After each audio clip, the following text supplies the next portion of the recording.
Alexandre Cheikh, je suis le fondateur de la société Enovap que j'ai créée il y a maintenant près de 2 ans. Je suis maire de Réunion, je suis en charge de toute la partie commerciale et une partie du marketing. J'ai rejoint Enovap au moment où ils commençaient l'incubation et je me suis associé avec eux. On surfe sur les objets connectés et la santé via une cigarette électronique. Notre concept repose en fait sur une technologie qui est brevetée, on est les seuls à la faire, qui repose sur un double réservoir qui permet de gérer le taux de nicotine en direct sur les cigarettes.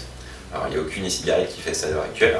On a décidé de combiner ça avec le côté connecté qui permet non seulement d'avoir un tracking sur la consommation de l'ex-fumeur devenu vapoteur pour ensuite l'accompagner de manière personnalisée dans la réduction de la nicotine et dans l'arrêt du tabac bien sûr.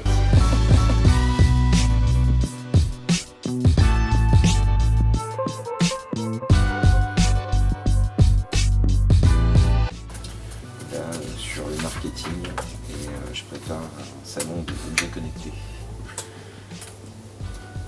Et je regarde mes mails au passage. Tu bosses sur quoi en ce moment? Je liste les différents points mécaniques en suspens. Sois plus précis pour le commander mortel. Il y a des tests qui doivent être faits sur les peintures, sur différents matériaux et sur des concepts pour le produit, et donc il faut faire le suivi de tout ça, avec qui s'en occupe, quand est-ce que ça doit être délivré, etc. Voilà. Si c'était à refaire, est-ce qu'on referait la même chose avant le hardware?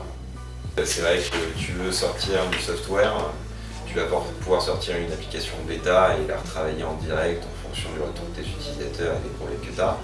Sur du hardware, si tu as un souci sur ton premier batch de production parce qu'il y a une erreur sur l'un des moules et qui fait qu'il y a 1 millimètre d'écart par rapport au diamètre normal, c'est fini, t'as tout perdu quoi.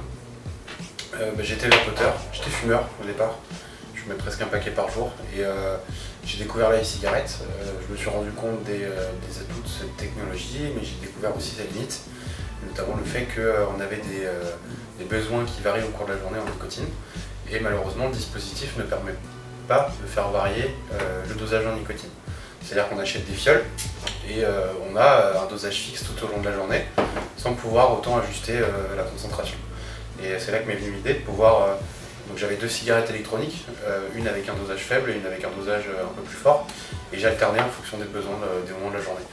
C'était cool, mais pas très pratique d'avoir 2 cigarettes électroniques, et puis du coup j'avais plus de batterie sur une cigarette électronique, donc j'étais forcé d'aller sur l'autre, et puis c'était pas le bon dosage. Donc aujourd'hui avec Enovap, on a conçu une cigarette électronique avec une batterie qui tient au moins toute la journée pour éviter ce problème-là, et qui permet d'ajuster le dosage en nicotine.